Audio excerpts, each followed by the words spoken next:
Saturday, January 24th. The word for you today, good little devotional here. Today we're on the Seventh Beatitude. Matthew chapter 5, verse 9. It said, "Blessed are the peacemakers, for they will be called sons of God." Notice Jesus said peacemaker, not peacekeeper. Somebody, peacekeeper, may do it at all costs. They compromise. They give in. They maybe not truthful sometimes. They're just trying to keep the peace no matter what. No, Jesus says to be peacemakers. And Jesus was a peacemaker, but it involved conflict a lot of times. Ken Sankey has 4 G's of peacemaking. Each of those starts with a G. That's where the 4 G's come in. So the first thing is glorify God. Be sure to take yourself out of the picture and intentionally make God the focus of the peacemaking. Look at the situation. It may be that somebody is doing something that's totally against God, and to be a peacekeeper, you have to compromise and go along with whatever they're saying or doing. Now, be a peacemaker. Look at God. Does this glorify God? What I'm about to do and say for this peacemaking, is it going to glorify God? And then secondly, get the log out of your eye. Look and see if you're contributing to the problem. Look and see, what part do I have in this? Get the log out of your own eye. And then listen. Don't just talk, but listen. Seek to hear really what's going on. So glorify God, get the log out of your eye. Thirdly, gently restore. Gently restore. Key word there is gently. Help others to see their part in the problem. That's where gently comes in. Anytime there's a lack of peace and there's a conflict, both are at wrong somehow. It may be a 90%, 10% difference, but there's something.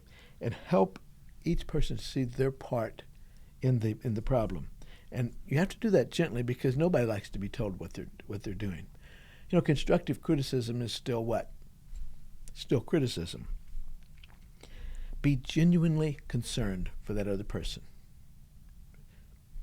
And then emotions run high when there are problems. And people think oftentimes more with their emotions than with their minds. So glorify God, get the log out of your eye, gently restore, and then go. Go and be reconciled. Take the time of doing the hard work of finding common ground and reconciling the relationships.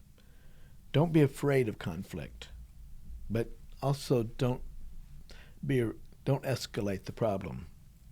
Be willing to forgive and also to ask for forgiveness. When you go and do that, it's tough. It's hard work. It's tough because it's easier sometimes to say, "Hey, it's just not worth it. Just let it go." No. Glorify God. Make sure that what you're doing is honoring to Him. Secondly, get the log out of your eye. Make sure you're not contributing to it.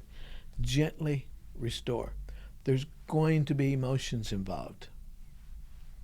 Keep under control. And then go. Go and be restored. Forgive where forgiveness is needed. Ask for forgiveness where that's needed. Go and restore.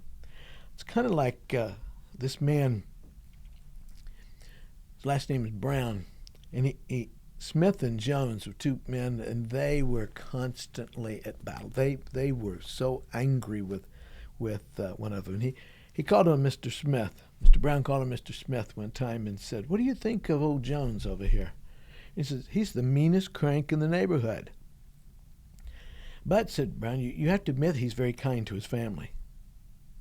The next day, Brown went to Jones. So Brown talked to Smith over here, and now he's going over to Jones. And he's talking to Jones and says, "Do you know what Smith said about you?" "No." "What would that scamp lie about me about?" "It may surprise you, but he said you're very kind to your family." "What? Did he really say that?" Yes, he did." "Well, if you hadn't told me, I wouldn't have believed it." "Well, what do you think of Smith?" He's talking to Jones. "What do you think of Smith over here?"